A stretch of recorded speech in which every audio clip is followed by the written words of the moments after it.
Yes, let's talk about it indeed. Welcome back to another episode of Elaborates. I am your host, Jake Lloyd. Thanks so much for tuning in. You picked a good one. I am so excited about my guest this week because I'm just a huge fan. He's an incredible actor, writer, producer, and one half of Howler.tv. You might know him from TV shows like 10 Items or Less, or Jailbait, or one of my favorite shows of all time, QuickDraw. If you're not familiar with QuickDraw, you should be. John Lehr is on the couch with me this week. Hi, John. Hi. Thank you so much for coming in and sitting with me. Oh, my pleasure. My pleasure. Thanks Getting for cozy? your coffee's good. Yeah? The service is very good. Has the service been good? Yeah. You're going to go on Yelp and give me a good review. Yeah, you'll get 5. You'll get 5. Perfect. Yeah, trying to... Seriously, sometimes you do podcast things and it's sort of, you never know what you're getting into. Yeah, no, I've been there. But you know what? It's important to me to, to sort of make the entire experience feel special, make it feel like we're doing a thing. A show. We're doing a show. We were talking a little bit before. My mentality is there's no point half-assing anything.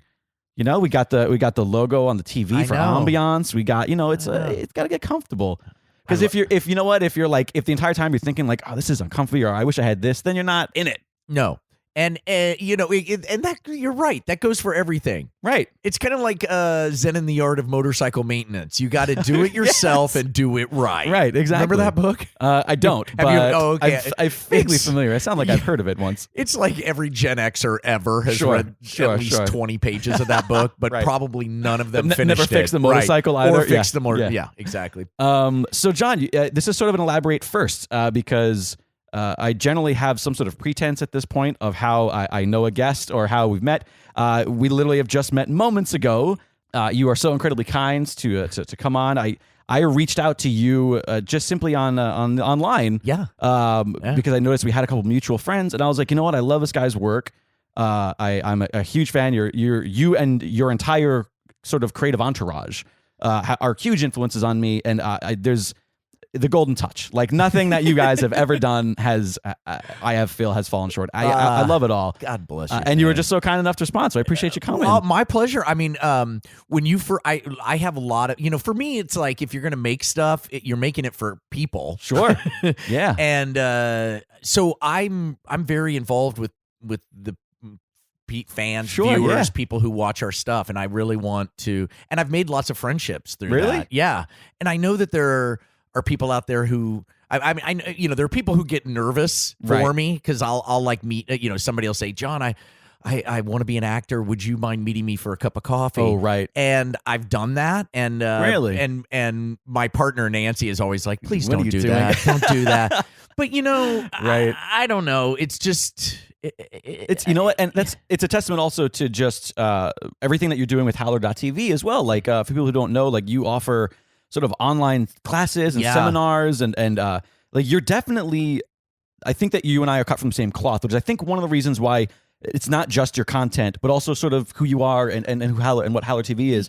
I'm very family oriented. Yes. Very let's all succeed together. Yes. There's room for all of us. Yeah. And that's another reason why LA can be a little tough. Not to make this like industry talk podcast, but still, it's so competitive. Everything is a competition. And when you have people like you who are like, let me give you what I know, and then we can all succeed. Or, like if a John Lehr does something for you, you don't forget a John Lehr. You know what I mean? Like, well, listen, there's never that. know. I was going to say, it's like a lot of these people are going to end up making it, and I need a gig. Yeah, exactly. You know what they say? Same people on the way up and on the way down and then on the way up again, right? Totally. Yeah. Like I'm always really nice to assistants at every meeting because those people will be in charge. Those will be your bosses in 6 months. I'm always like, listen, I'm going to come back to you when you're head of development. Yeah, exactly. I want you to buy my show. Remember when you wrote me that message? Yeah. You are a Kansas boy, you said. Yes, I'm from Overland Park, which is outside Kansas City, Kansas. But my family's all from Wichita, a little town outside of Wichita called El Dorado. Not El Dorado. El Dorado. Yeah. totally hillbillyized Really? pronunciation. Oh, gotcha. Right. Yeah. Right. Oh, I yeah. Get it. I We're get it. long line of white trash. You know, we're hardworking. Is that where you grew up? Is that sort of the demo? Was it like country living? No, where I grew up in Overland Park was classic suburb, like out of Steven Spielberg kind of thing. But we were like in the early. My parents moved in when there were like 2 houses on the street. Oh wow, like early development. Yes, and then it exploded, and now Overland Park is like really super fancy. Do you go back to it ever? You know, both my parents are gone. So I haven't had a lot of reason to go back. I do have a lot of family there, and I've gone back for like a family reunion, that kind of thing. Yeah. I love my family, but you know, I have my own family out here. Yeah. What did your parents do when you were growing up in that very tiny little neighborhood? My dad was a computer guy, like one of the first computer nerds. I was gonna say I'm trying to do age math in my head. Oh my god! It was like he was like I remember him telling me his big claim to fame was writing this program for Panhandled Eastern Pipeline Oil, which like it was a program to help pump the oil more efficiently. Oh, so like a computer that would be attached to some sort of mechanical device. Yeah, all these pumping stations to pump it up the Panhandle. And that's so interesting because I feel like nowadays when you think computers, everybody thinks like, oh, a home personal computer. Like, oh yeah, you work on making a program. No, like, he was like the kind where they wore white coats and in a super air conditioned room. And he was telling me about the program, and they brought him to Vegas in order to show the program, and he brought punch cards, you know, like computer cards. So like 2 full boxes of computer cards. That was his program. Wow. That he brought on the plane. So yeah, like nowadays it would be like I would be on your iPhone app. You're like, oh, here, let me show you what I made. Here it is. Yeah. Oh, I just shared it. That's incredible. Yeah. And you had to bring 2 boxes of computer cards. Did he do that throughout the majority of his life or all of his life? Yeah, he ended up crashing and burning. He ended up selling his little company that was purchased by a big company, and we were like rich for like a year. Oh, I love that. Yeah, like, but then like you were new money, and so Dad didn't know what to do. We had a Mercedes. Suddenly, my college was paid for. Oh, well, that's great. I mean, we didn't know at the time that he had formed another company and was not paying his payroll taxes, and it all went down. Everything was taken. Oh no! Yeah. The sheriff came and repossessed the Mercedes. Wait, okay, hang on. We got to unpack this for a second. How old are you when this happens? Let's see. I'm around 13, 12 maybe? Okay. Yeah. So you're old enough to know what's going on. Oh, yeah. We were playing basketball when the sheriff came to repo the car. Wait, any siblings? A brother. Yeah, younger, who lives in Long Island. Oh, really? Yes. Oh, there we go. Yeah. So, like, at this point, you have no idea what's going on with Dad, and all of a sudden, sheriffs just show up. And what are you like, Dad? They're taking the car, and is he just like, yeah, don't worry about it? Well, we knew something was going on because the parents were scrambling and things were not going well. It's not like that first episode of Schitt's Creek, is it? Where they're all like grabbing paintings and shit.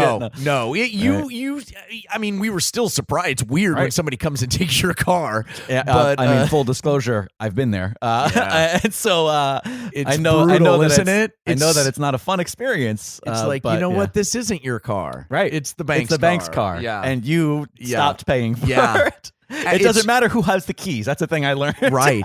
And you know, it really influenced me because you know, after I made money myself, I'm really meticulous, nervous about it. I'm just afraid. Like I have this overwhelming thought that it's all going to be taken away because that's the way I grew up. So you know, it gave you some sort of like complex. Of like, at any given point, this could go away. Oh yeah, that's why it made you way more appreciative of things. Well, yeah, and I'm very low key. Like I don't like to spend money, but I married a woman who does. So she spends it, and then I get to enjoy it. Right. But like, for example, we bought our first house. I was the Geico caveman on a bunch of commercials. Some people might remember. Made a crap load of money. Right, I'm sure of it. We bought a house, a really nice house. And with that caveman house. With that yeah, exactly. And I was so freaked out by it that I couldn't leave our little West Hollywood apartment. Like I really I had a panic attack. Like you were physically couldn't get out of bed. I mean, I just melted down. And my wife had to she hired the movers, and they literally moved the apartment around me. Oh my God. And then like a mental patient. I like to imagine them like carrying you out on the bed. It was almost that. I was like the mental patient showing up in my scrubs like, I mean, I was just so afraid. It was so much money. I kind of feel that. Like there's a slight age disparity between the two of us, but my generation is the generation that my parents screwed us anyway. Yes. Do you know what I mean? Like, yeah. And my mother, single parent who did everything she could, worked 2 jobs. Like I knew the value of money growing up. Like I was never, we didn't even have that 1 year of being rich. Like, well, that's almost worse having the 1 year. Yeah. Because then you're like, ooh, this is nice. good. Yeah. I can get anything I want. Christmas was great last year. What happened? Yeah, I was missing a lot. Right. Whenever your parents tell you like, yeah, but those other kids, like money can't buy you happiness. No, but it can buy you lots of toys. Yeah. And toys bring happiness. And some happiness. Yes. It actually does. It buys a little bit of happiness. But I'm that same way where, I haven't had a large amount of success in my adulthood. I have accepted that this is the path that I've chosen, and regardless of whether it happens the way it's, quote, whatever success the definition of that is, right. I've accepted the fact that I'm going to keep doing whatever I do, right. whether that happens or that doesn't happen. If I am a 60-year-old dude living in an apartment with a roommate, and that's just the way it's gonna be. And by the way, you're better than 99.9 repeating 9% of the people on the globe. Sure, of course, yes. At worst case scenario, sure, yeah. You've got your limbs, yeah, exactly, and that's got medical care. Man, I always tell that. That's she's gonna get angry at me. I'm gonna air our collective dirty laundry between my girlfriend, but she left a job a couple months ago. One of my primary sources of income dried up a couple months ago. We're kind of hurting right now. Yeah. And she is not used to my lifestyle. Like I have been here before. Right. I have. You know how to go to the mattresses. Yeah, but not even that. I just know, I know that when the 3-day or quit notice pops up on the door, whereas most people freak out and go, oh my God, I know that listen, they can't kill us. Right. No one is allowed to murder you for not paying something. That's right, unless you borrow from the mob, and then they will. They will. Right, that's a good point. I guess I'm forgetting about the mob. Yeah. But in any case, it's just that sort of that I've lived this sort of very hand-to-mouth lifestyle, and I often think about that. What does owning a house look like? And is that going to be too much for me? Similar to you? Yeah. Well, first of all, you have to sign a 2-inch stack of documents, which is just terrifying. Is very scary. And then you take every penny that you have and put it down on the house because you want the payments to be as low as possible. Yeah. It's similar to a car, but much bigger. Right. Yeah. Well, yeah. And then anything that goes wrong, you have to fix it or pay to get it fixed. Right. But here's the thing about buying a house. And my friend said this, and this really helped me. She was like, John, if you buy this house and turn around and sell it in a month, you're still going to make money. Wow. Maybe only a few $100s, but you're going to make money. And, it generally, that's the case. So you're just sort of with exceptions, but for the most part, yeah. And you want to buy more than you can afford because later on, you're going to be like, oh my God, because now I have it. My house payment is now $2,500 a month. Oh, John. Now that compared to what you probably pay. I didn't want to tell you what I pay. So, you know what I mean? No, and the house is worth $2 million. Yeah. It's crazy, my God, dude. You're killing me. Yeah. But it all, where am I going to go? Right. I got 2 kids who go to school a mile away. Where am I going to go? To Oklahoma City? And, right. Which is a great place to live. Sure. But my wife would never in a million years. So dad is in computers, slightly shady, but it sounds like it was endearing. Well, yeah, it was during the recession. Okay. Not the last one, not your recession, his recession. Yeah. And he tried to get he had a big deal for Olivetti computers. Right. And he was going to sell all these Olivetti computers, but he needed the money to buy the Olivetti computers to then sell them. Business, you need money to make money. But the banks wouldn't loan him the money. So he decided not to pay any taxes. And the deal did not go through, the surefire deal. And then the federal government came in and took everything. Right. And he was lucky not to go to jail, really, because it was fraud. Right. Yeah, it was full on fraud. Right. So that pretty much set the bar. Yeah, and pretty much, I mean, my mom didn't say anything then, but from then on, she was working full time as a social worker during the day and typing at night. Okay. For a lawyer, this is back when you had to type. When people needed typists. Yeah, somebody that you would dictate to. Yes, that kind of thing? She had a dictaphone with a pedal-controlled old-fashioned dictaphone. Wow! And she would type. And so to this day, typing makes me sleepy because I would fall asleep to her typing. And it's some sort of good therapy for you, I'm sure. She was a badass typer. Really? Like a badass, stenographer, just really good. It was one of those Selectric things, with the ball.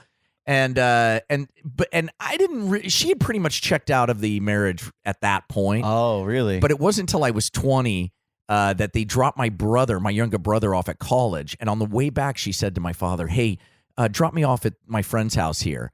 He dropped her off, and then he goes home, and all of her stuff is gone. She had packed and moved all of her stuff without him knowing it. Wow. Was you out of the house by this point? Yeah, I was in college, and they just dropped my younger brother off. So she was like, "Okay, I got both kids in college. I'm done." Wow. And she just walked away. And my dad was just totally taken by it. He did not see it coming, which is, in retrospect, is ridiculous. Yeah. How did you feel about that at 20? I went through different feelings. The first feeling was, this bullshit. Look, she really hurt Dad. What the fuck? And then, then quickly came to, oh, no, this was the right thing to do. And then, they were both happier divorced than they were together. But did it hinder your relationship with either one of them for any Yeah, with her, she, I definitely worked on him more because he didn't have anybody. So we and at 22, I feel like not that it's ever a good time to happen, but obviously if it is necessary, then it is. Yeah. But like, better to happen at 20 for you than at probably 13 or 12 or 5 or 6. I think so. I don't know. And by the way, I was totally drinking and a drug addict at that time of my life. So I drank a lot with him during that time. Yeah. Whenever I came back, we would drink a lot together. Did that sort of like bring you guys closer together? Yeah, I think it did. I mean, he was commiserate about mom bailing. Yeah, because he wasn't an alcoholic. He was just drinking because he was depressed, normal people do. I, on the other hand, was like out of control. Really? Yeah. Did college do that to you? Yeah, or did you start even younger? I started drinking in high school, recreationally, and then started smoking weed. And then when I got to college and had freedom, I was off and running. Right. So it may have had something to do with it, but I don't know. But I mean, it was just easier. That's what it was. Yeah. You had to sneak around when you were in high school, but now it's I could get anything. I started getting all kinds of drugs, and I went to Northwestern in Chicago, and so now I was surrounded with a bunch of rich kids who had cocaine and had access. Had the good stuff. So wow, is that something that your father was aware of, that you were doing that kind of stuff, or were you still kind of secretive? Well, he knew. I was very open with him when I got sober, but that wasn't until I was 30. So he knew I was. I don't know if he was ever worried about my drinking. He was kind of like a bit Aspergery. He would like, if you met him. Here's the thing: when he was like, I don't know, like 8 or 9, he fell off a roof. Okay. And they didn't really have any money. His parents were Depression era. And I guess he got an infection in his ear. And the infection grew into an abscess the size of a baseball that was in his brain. Now, he didn't know this. It was growing all the time. When he turned 20, he started getting these massive headaches, and they couldn't figure it out. And they finally take him to like an MRI or a CAT scan. They didn't have any of that stuff back then. This is like 1960, whatever, maybe? Yeah. I don't know. And so he goes to the Mayo Clinic finally. Okay, the what? The Mayo Clinic. It's in Minnesota. It's kind of a famous. And they find out that he's got this abscess. Now they would just put a shunt in it and drain it out or whatever. Then they went in.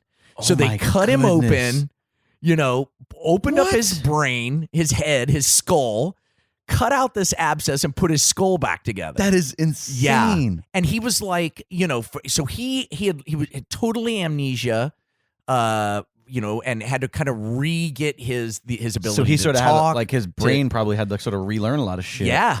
Yeah, it was like it was like getting what's that called when they take lobotomy? A lobotomy. Yeah, it really was. And so he was this, and he was this.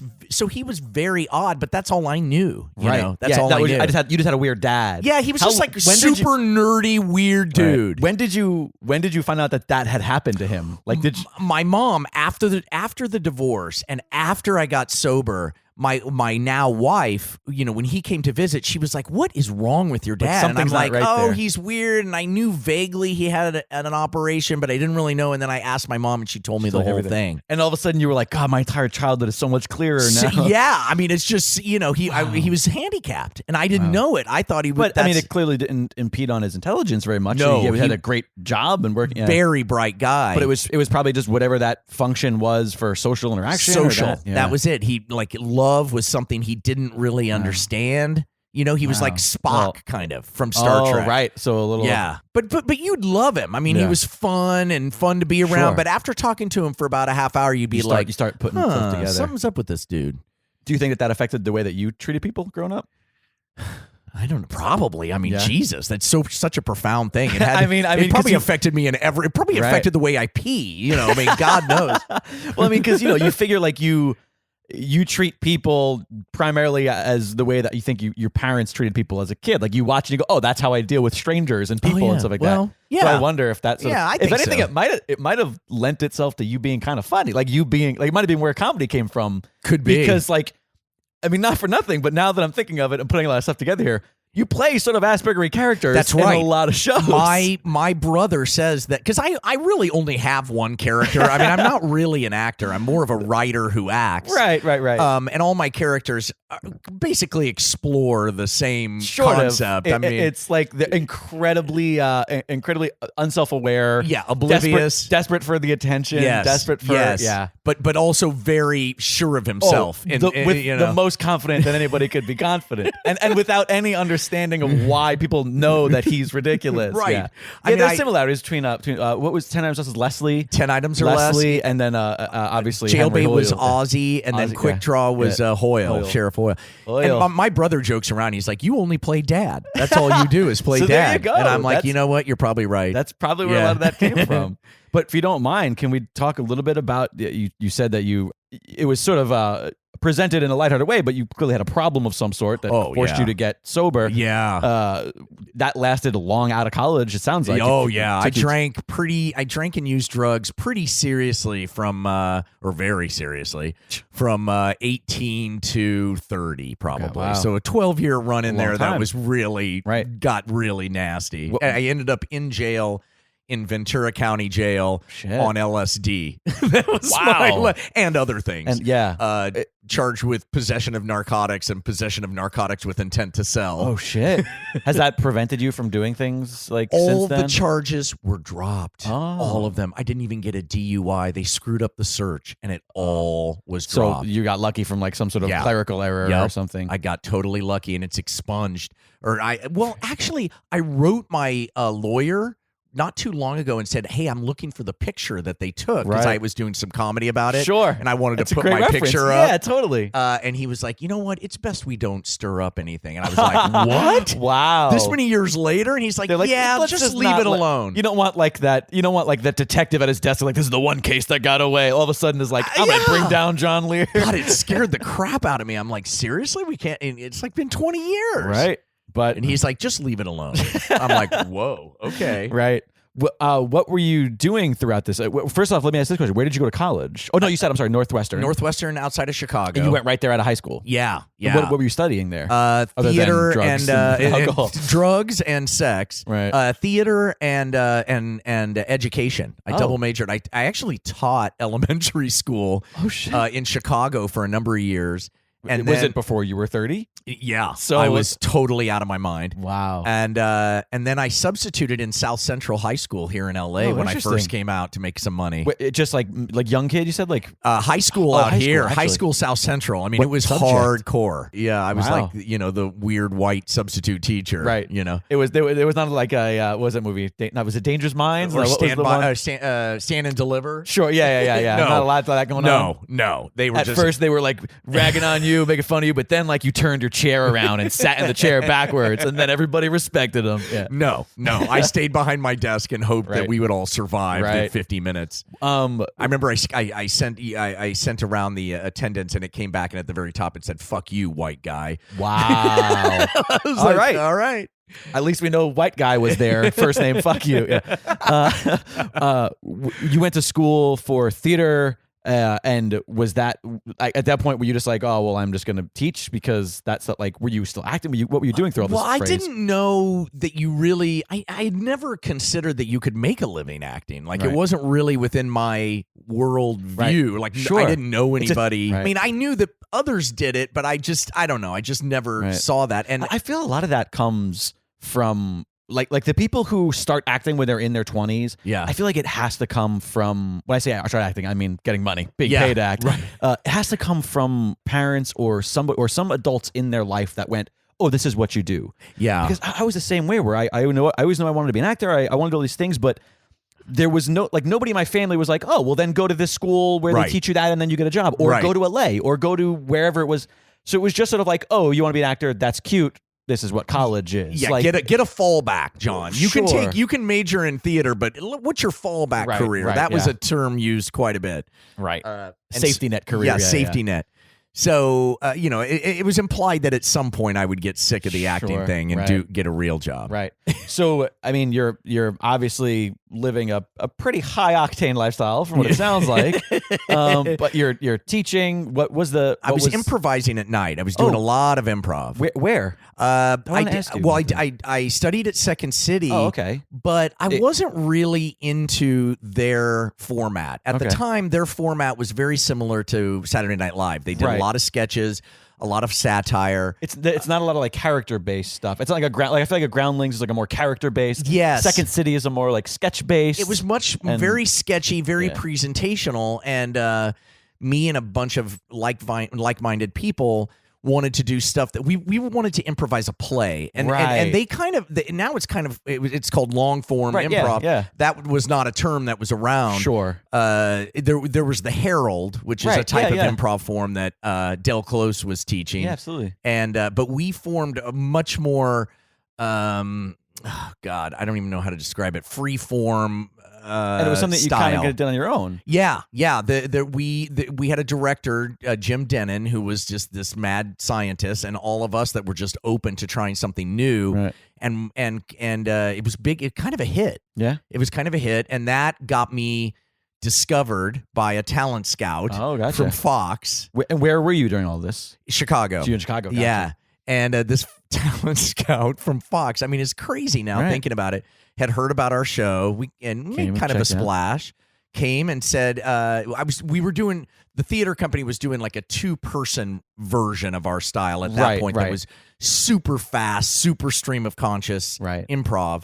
And she said, hey, let's take the show for a showcase in LA. Right. We were like, okay, because we were broke. Sure. We did a showcase in LA, ended up signing with ICM and 3 Arts Entertainment and a holding deal. This is back when they gave holding deals. Wow. A holding deal with NBC for $15,000. That's just... Which I immediately put up my nose and was just like a fantastic month. Right.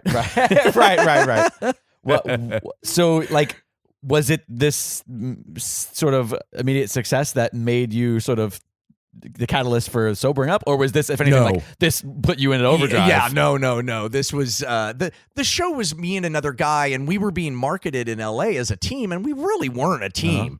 Do you mind saying? Do you know the other guy? Chris Hogan, very talented guy, but we were very different people, which made the show really good. Sure, of course. Then trying to create a career together as a team. You're a married couple, even if anytime you work with somebody creatively on something. Like you're married. That's just how that works. And if you wouldn't survive as a married couple, you're not going to survive as a creative. Exactly. Yeah. And my part was I was on drugs. Sure. So we did a show on E together called News Weasels. Okay. Which ran like 6 episodes or something on E Entertainment. This is way before Kardashian and all of that. Before Mario Lopez was exactly. And it was a late night show, but it got me my and I got my SAG card, or I think I already had my SAG card.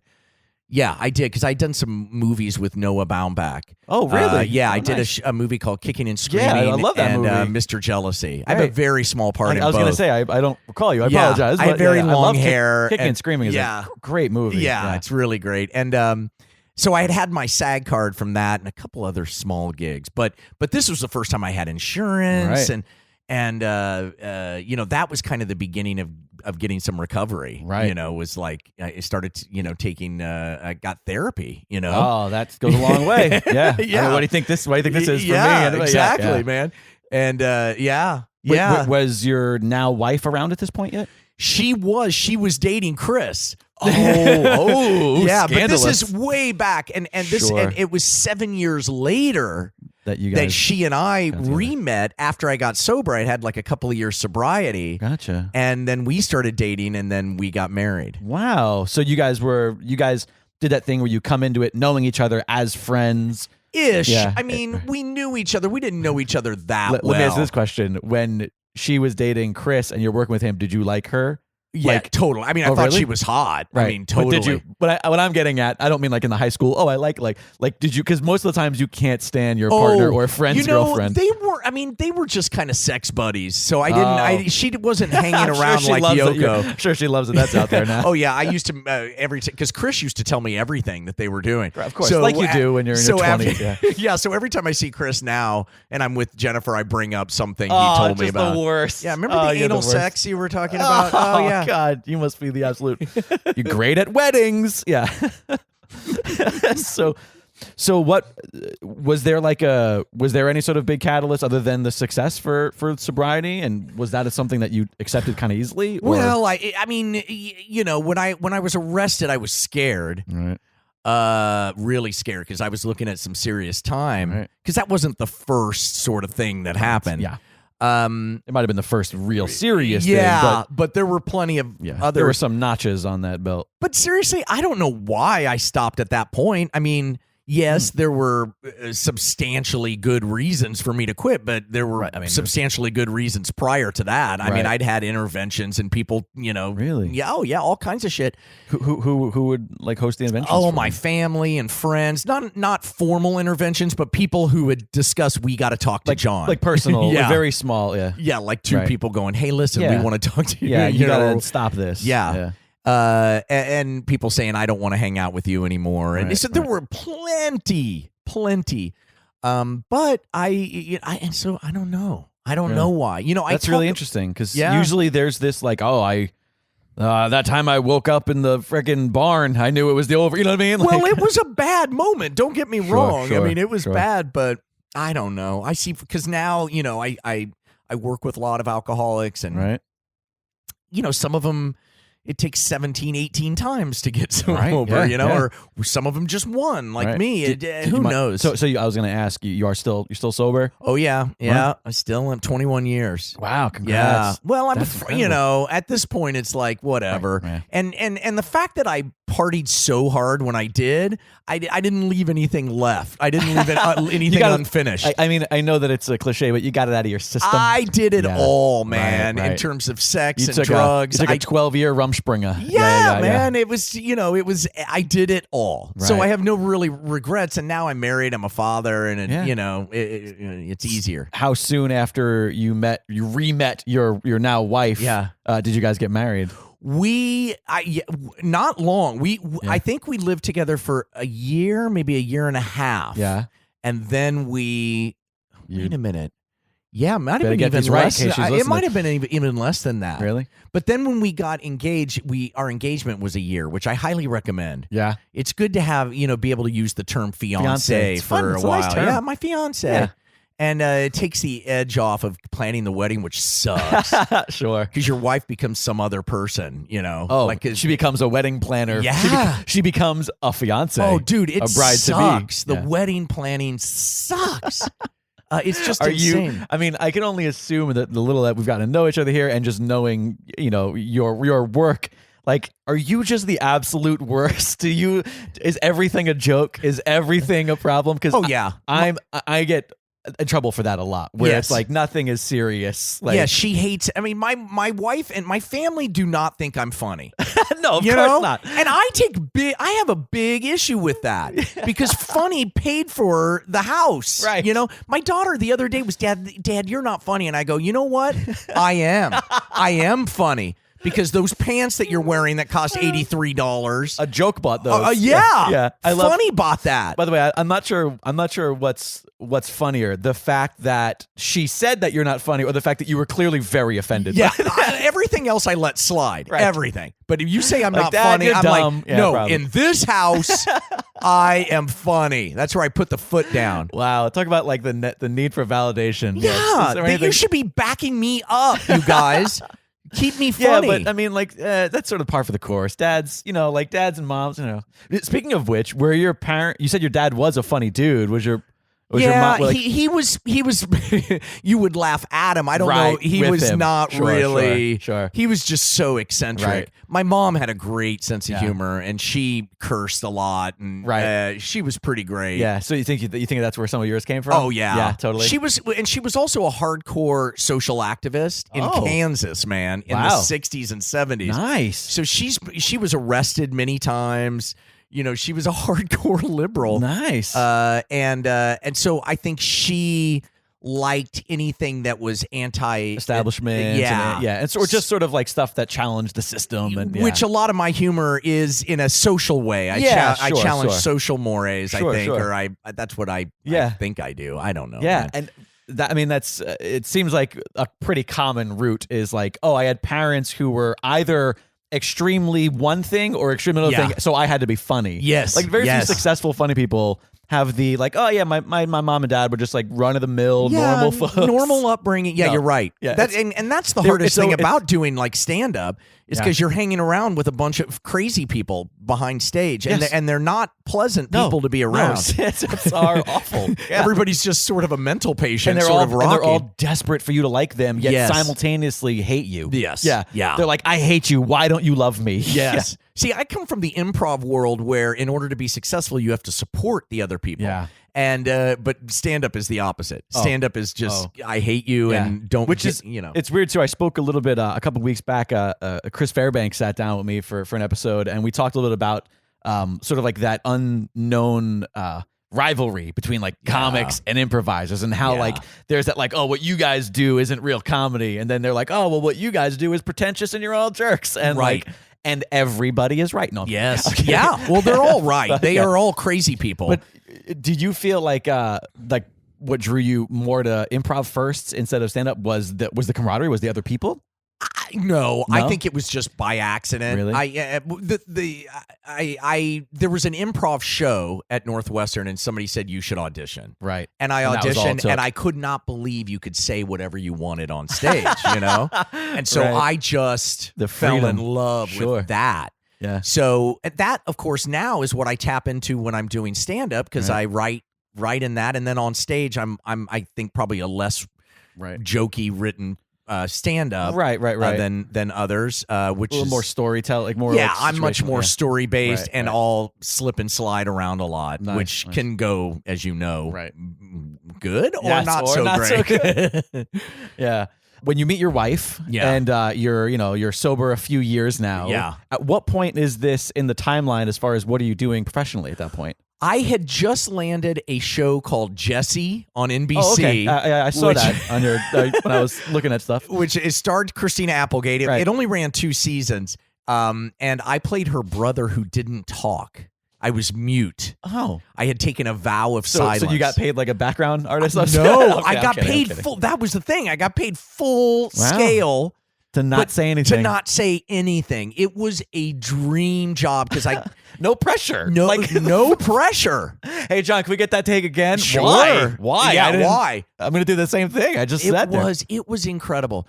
And it was a series regular gig, I'm assuming. It was a series regular gig, so I paid off all my debt. Wow. And this was before Geico came along. Before the caveman, yeah. So, but that it only went a year because they fired the family after the first season. I played her brother, and they fired her family and brought it all to the workplace for season 2. So a bunch of us got fired. Right. Yeah. And, but that really finally, because I put myself through college, so I had all these college loans that I had to pay off, and I was able to pay them off. And it was just like, that changed everything. That is a freedom that very few people will ever experience. It was, sure. and I remember the moment. Really? I remember writing the full amount. Did you make a big hullabaloo of it? With your wife? Yeah, I was in my boxer shorts on my bed with Bill's stubs, all over the place, and I just fell back onto the bed and just was like, and released a fart, or something, a breath, that was just like deep, the relief, deep. Like all of a sudden your shoulder position changed, you dropped everything. Because I had $10,000 on credit card and all that shit, and I just wrote a check. Right.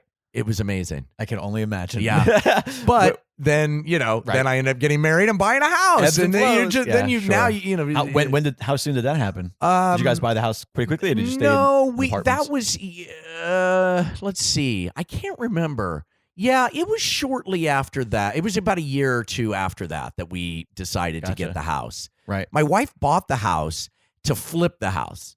Oh, That's really? what she was going to do as her business. So she bought a cheap house, flipped it, and got this house, which was like we had to put everything into it. Sure, but because it was a flipper. It was like a flip. fixer-upper. Yeah, she bought it for like $800,000 and was going to flip it for like $1 million or $1.5 million or something like that. Yeah, of course. Then she decides, no, we've done it. We're going to keep it. Now, it's hard enough to move into a house when you're planning to do it. Right. It's another thing where your wife just says, no, we should do it. And I was just like, what? You're like, hey, by the way, we have a house now. It was insane. No wonder it was hard for you to get out of that apartment. Yeah. Now you can see, like, it's not like a big conversation that you guys had. Oh my God, dude. I freaked out. Was she really, like, the way that you say it, you clearly had no say. The way that you're presenting this? Well, I mean, yeah. I mean, her mother was on board, and everybody was pro buy the house. So I knew it was just fear. That was keeping. So I just leaned on people around me that I trusted and did it, and it was the smartest thing I ever did. Nice. Or one of them. Right. What was your wife doing at that time for a living? Was this it? Was she flipping houses? Or? Yeah, that was her thing. She was flipping. She had started. Well, prior to that, she was. This is before computers were like, where they are now, where you could. But she was like doing these like books on people's lives for very wealthy people. Like she did it for Norman Lehr. So it'd be like this huge book, hardbound, perfect, like an art book, really done, really well researched, thick, like 2-inch thick thing with pictures and articles. Like a biography kind of thing? Yes. But for that he would then purchase for the family, so that it was or the family would purchase it for him. So it was like this really niche thing. But she did Eli Broad. Wow, she really, the Broad Museum. Yeah, that's really interesting. She's that kind of person where she will find something nobody else is doing. Now she writes books. She has a book on Amazon now called Parent Speak, which is this controversial book about parenting. Ooh, yeah. So it's not a narrative. It's not a fictional thing. It's a nonfiction. It's nonfiction, right. And it's a lot a lot of her own experience, and it's very controversial. Ooh, you say controversy, I'm like, I want to read this. Oh, it's like there was a book that came out called Tiger Mom. Did you ever? Okay, right. I remember that. This is the antithesis of Tiger Mom. So this is on the other flip side, but just as controversial in its own way. Interesting. So she's like the hippy dippy, let your kids do whatever Free they roam, want. Version. Hey, that's how I was raised. So I think I live somewhere in the middle. What is your parenting style? Is that it? My parenting style is to let my kids do whatever they want, or I'll say no, except say you're not funny. They're not allowed to do that. That's where I put my foot down. No. We took a class on parenting from called PET. This class that was in the 70s. Right. That started in the 70s. My wife is, we've gone to tons of parenting classes, which I highly recommend, because even if you think they're stupid, now you know what you're rebelling against, and you start having a conversation with your spouse about it. Because I think every spouse wants their kids to be happy, whatever that means. Right. And they want to not parent the way they were parented. Yes, of course. Absolutely. That's basically everybody. But the problem is when you're under stress, what do? You revert back to what was modeled for you. Yeah. So that's when you end up saying... Just doing, and it's the cliche of, I sound so much like my mom and or dad right now. Oh my God, dude. I was on vacation at the Sequoia National Forest with my kids who were having a total meltdown. I turned around and told my son to shut the fuck up. Right. Fuck you. That's what I said. I said, fuck you, Hudson. He's 8 at the time. Jeez. Oh, man. And I say it with all, you know what I mean? Right, and I was just like, oh my God. What have I just... Did your facial expression immediately change? Like, I'm so sorry, I didn't mean that. No, I didn't say anything to him. Just inside, I was like, I am the worst father in the world. Right. But you know what? The day and then we shifted to like these exercises from PET, parent effectiveness training, which is basically you just parrot what the other. They're all you parrot what you think they're trying to tell you. Sure. Until you understand everybody's point of view. And we talked about it. It almost sounds like a therapy based. Yeah, kind of thing. It's really effective, but it's kind of weird. But then at the very end, my son said, "You guys, let's all just hit the reset button." At 8, and he had a water bottle, and he put it down in the middle of all of us, and we all push the top of the water bottle. That is brilliant. It was amazing. That needs to go in a thing that you do sometimes. So that is a great scene. You're right. That is a beautiful moment. Yeah, it was. Okay, it was you know what, guys? incredible. And he was 8 at the time. Yeah. How old are your kids now?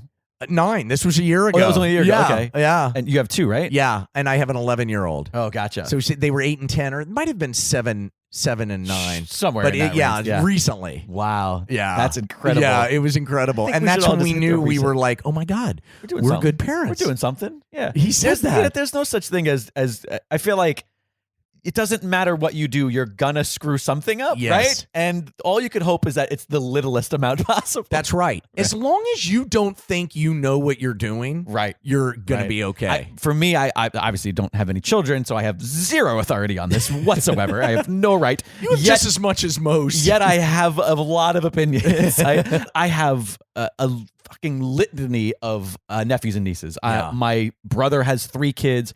Sister has 3 kids. Other sister has 2 kids. Cousin, who's like a brother, has 2 kids. So I have witnessed, and they're all, no 2 of them, whether it be my sister and brother-in-law or my brother and sister-in-law, vice versa. No 2 of them have the same parenting style. Yes. They're all completely different. Yeah. So I feel like that is actually, if kids are even in the cards for me, which I don't know they are, but if they are, I feel like I have a good general basis of like, here's all of my options. Yeah.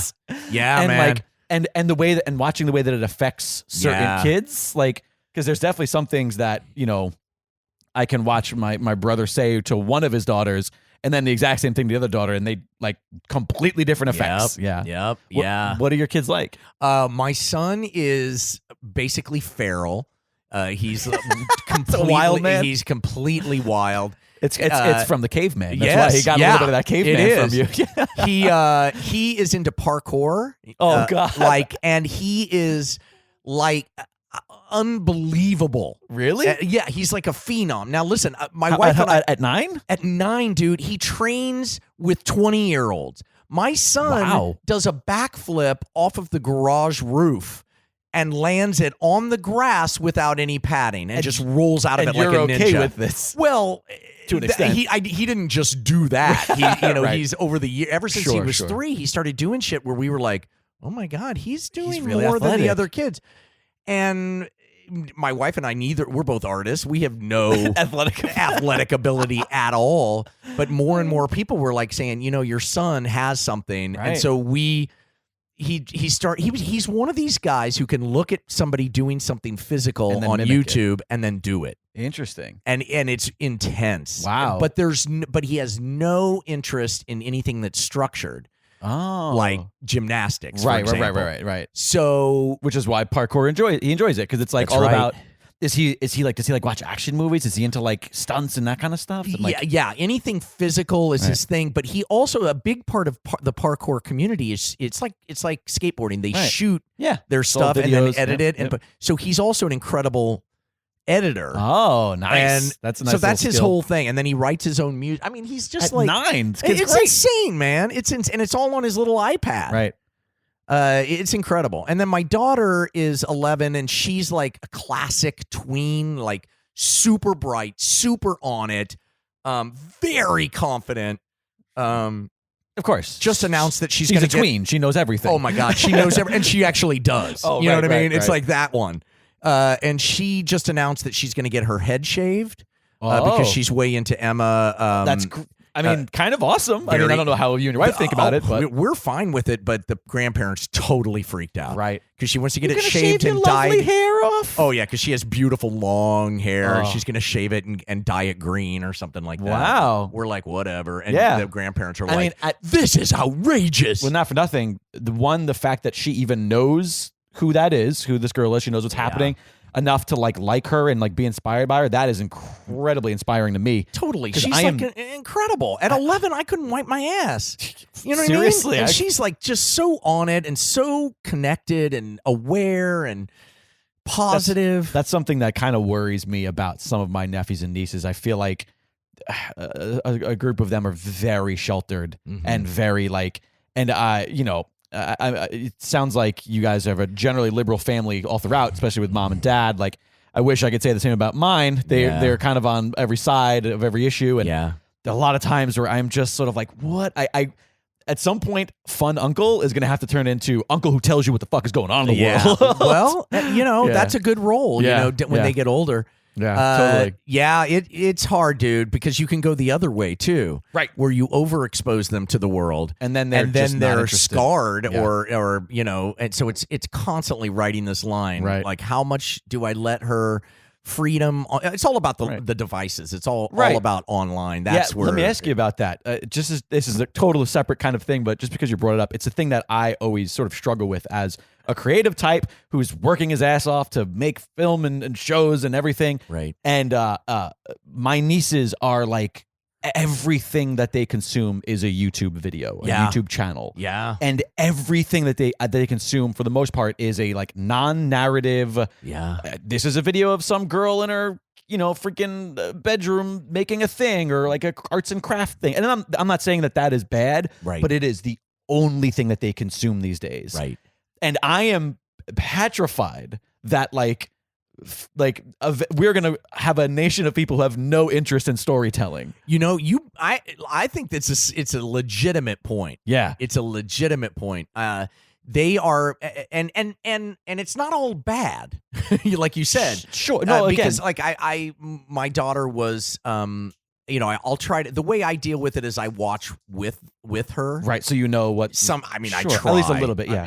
And she was watching a girl with a burn victim on her face do makeup. And I'm like, holy shit, that's great. Awesome. Right. And not to cover it up either, like just how she deals with her face. Right. And as a father of a daughter, that's the kind of stuff you want your daughter exposed to.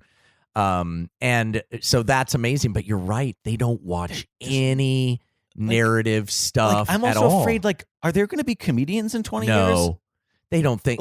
Growing up, TV was everything to me. I would stay up late watching Nick at Night. I was obsessed with the Dick Van Dyke Show, and I would watch freaking Stand Up Spotlight with Rosie O'Donnell. I would just stay up. I would watch any sort of movie or TV or anything that was available to me, in a desperate attempt to learn how to be funny. Yeah, and I feel like nowadays, the comedy stuff on YouTube is all about them doing pranks or goofing on each other or challenges. I had my very first I'm an old man moment that I had was when I discovered that my niece, for their talent show, my niece and her friend were going to do a eat it or wear it challenge.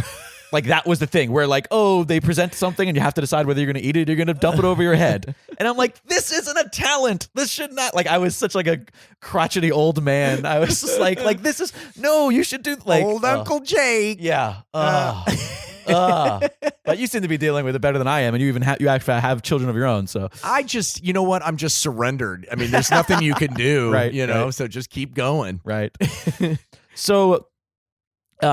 You had your kids after buying the house. You're at that point. You're almost a decade sober, right? If I'm doing math correctly, almost a decade sober. By the time the kids, let's see, maybe. No, wait a minute.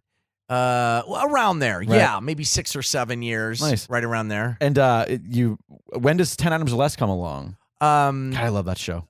Okay, so 10 Items or Less comes around about 10 years ago. Okay. So I right must have been 10 right. hours. Yeah, right before my daughter was born during the shooting of season 2, I want to say. Oh, that's fun. There were 3 seasons. Production. She's a production baby. That's always fun. Yeah, because I have photos of her at the on the set. Oh, that's great. Because we shot in a grocery store that was open for business while we were shooting. Are you serious? Yeah, I always assumed it was just late night, overnight, or something like that. We didn't want to do overnight because it makes people crazy. Trying to be funny at 4 a.m.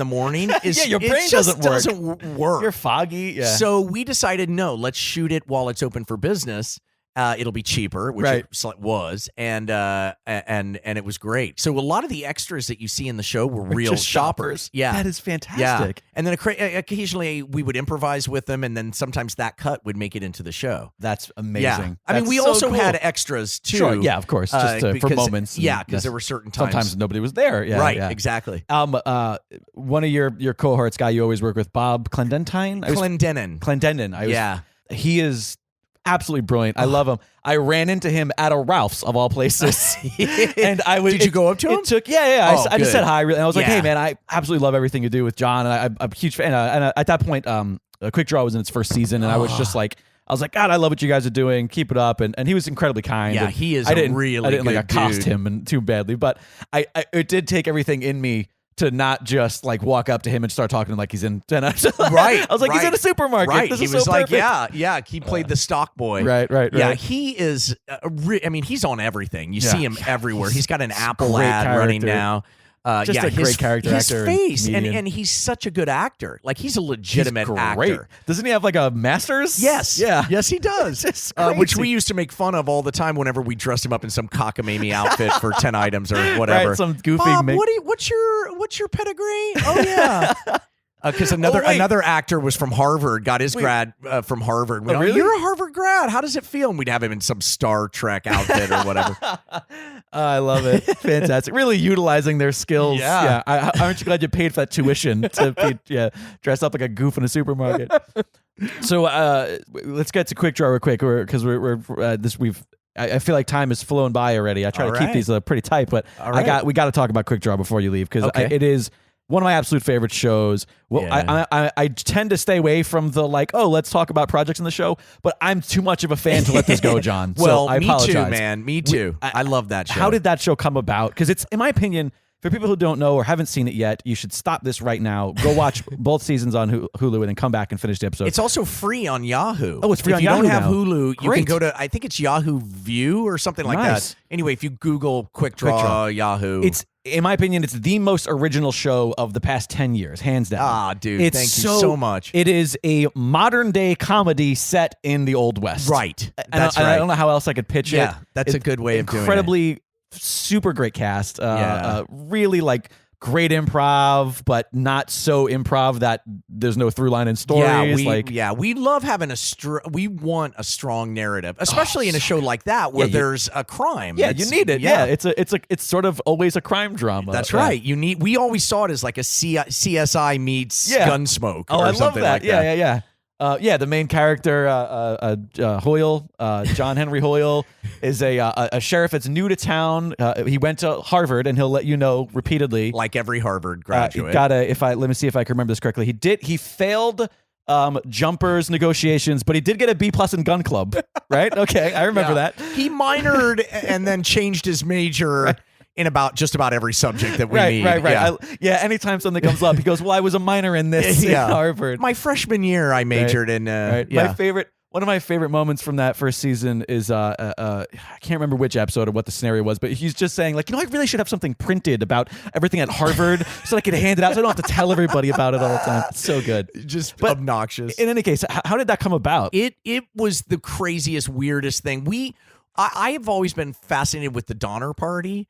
And I did like a one-man show that was kind of comparing my arrest from when I was on acid to the Donner Party. Interesting. A series of terrible mistakes. Right. Made. Yeah. And the comedic. It was called a comedic lecture, and I did it off Broadway in New York. So I loved it. I love because the Donner Party, if you really look at it, it's just nutball. Yeah. The way it all went down, and I had always wanted to do like a comedic Donner Party, and I was a real fan of Monty Python growing up, so I loved the historical comedies. Yeah, and in the show, you guys use real old Western figures. Yeah, we use a lot. Yeah. There's more facts in there than you'd be surprised. Yeah. Well, Cole Younger is the main villain. Cole Younger was real. And Pearl, my wife, Pearl, star, and her daughter. Yeah, you guys bring up just the James family. Yeah, there's a steam-powered vibrator that was an actual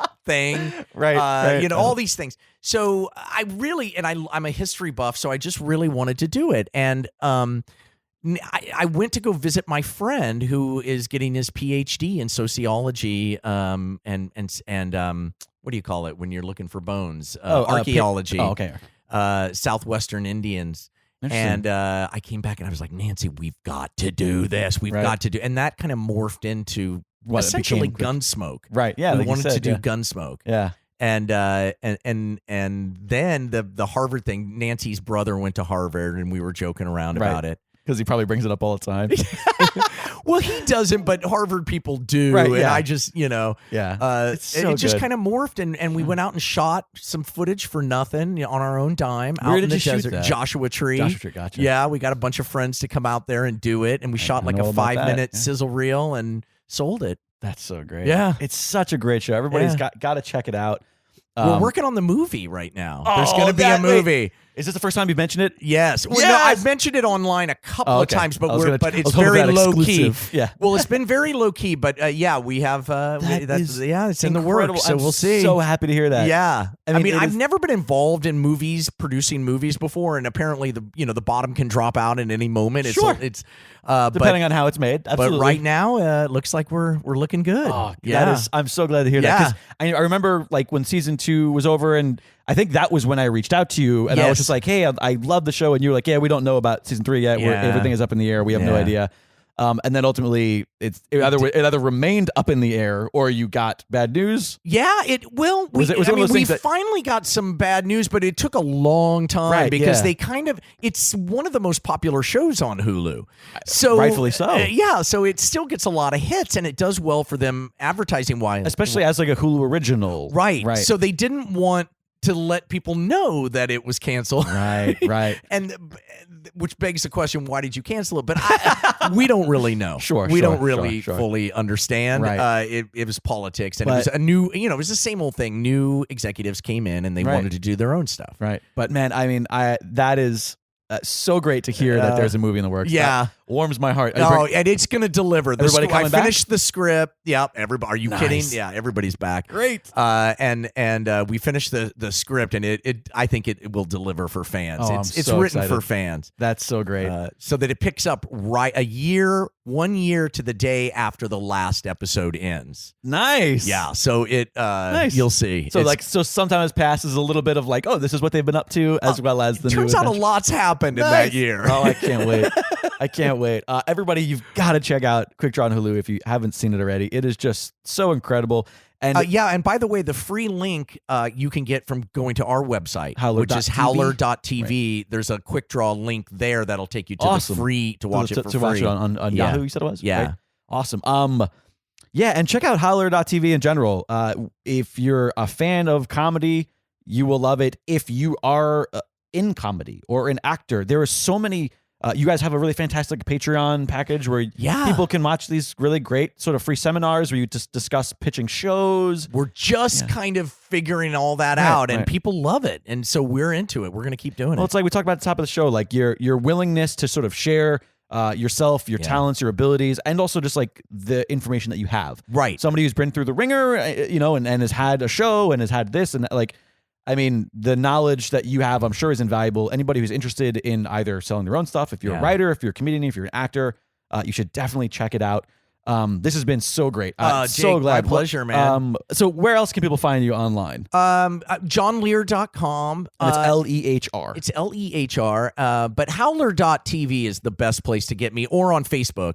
There's a John Lehr fan page that I'm on all the time. Awesome. And other than QuickDraw the movie, what else is on the pipeline right now? Anything? We've just gotten the distribution deal on a new series, but I don't think I'm allowed to talk about it yet. Okay. But it just went down. I'll tell you after. Great. But I Awesome. think they would bum out if I did. But Sure, that's fair. No worries. It's our style, But stuff- same people. Awesome. But set modern day. Nice. And it's I'm really excited about it. Yeah. That's fantastic. As always, please, if you're listening, check out @ElaboratePod on all social media. Be sure to follow the show. I'm trying to do the best I can with the social media stuff. Yeah. It is. I just help a brother out. Throw a follow my way. I don't bog you down with too much stuff. I try to keep you in the loop. And sort of let you know what's going on with the show. Also, find me personally on Twitter @LiquidJake, on Instagram @Jake Lloyd, and please follow @It'sDragonWagon on all social media. If you're listening to this show, I urge you to check out any other show on the network. Dragon Wagon Radio is a completely independent podcast network in which we have we got a dozen shows now we're rocking. Wow. Everything is done completely independently. We do not have sponsors. We are currently not making any money. If you are enjoying it, there are a few ways that you can help. The first way that you can help is directly by going to www.dragonwagonradio.com/donate. There is a button where you can give us a direct donation via PayPal, set up a monthly donation, not too dissimilar to a Patreon sort of thing. Or you can gift us something right from an Amazon wish list, which that way you know exactly what you're getting us. It's only things that we need. There's everything on there from expensive stuff like new microphones and electronic equipment to inexpensive stuff like coffee and toilet paper, so that those who come here to the Dragon's Den are well-fueled and well-wiped. The coffee's very good. The coffee's Whoever very good. bought it, I thank you. And if that's not in your means, another great way that you can help the show is simply by going to iTunes and leaving us a review. Reviews are a fantastic way for podcasts to find an organic audience.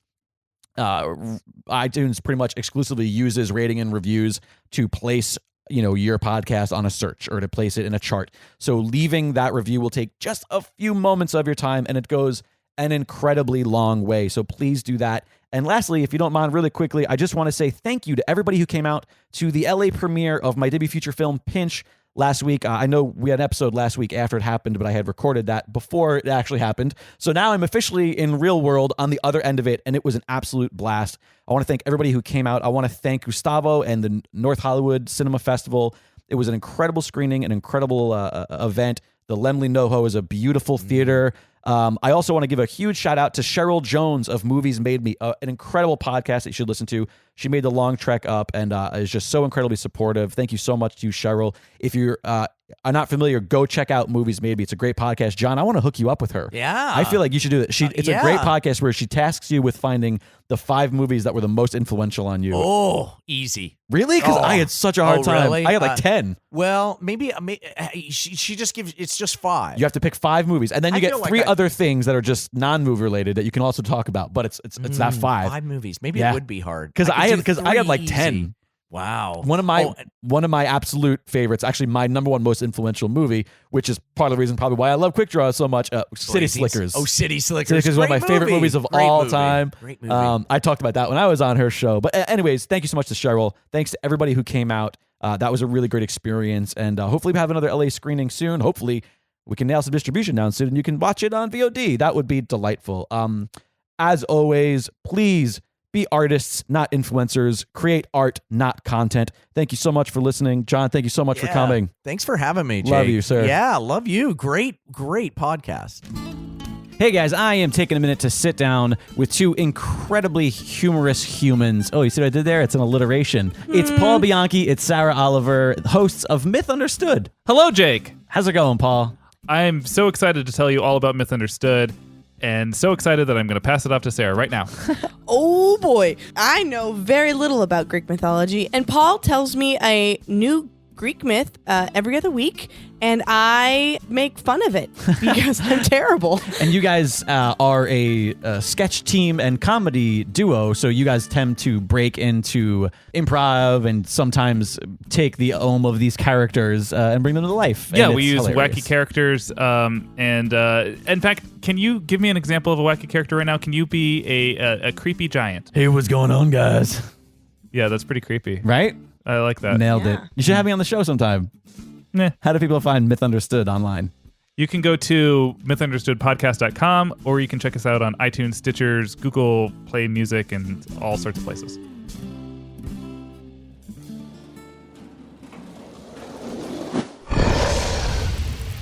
It's Dragon Wagon.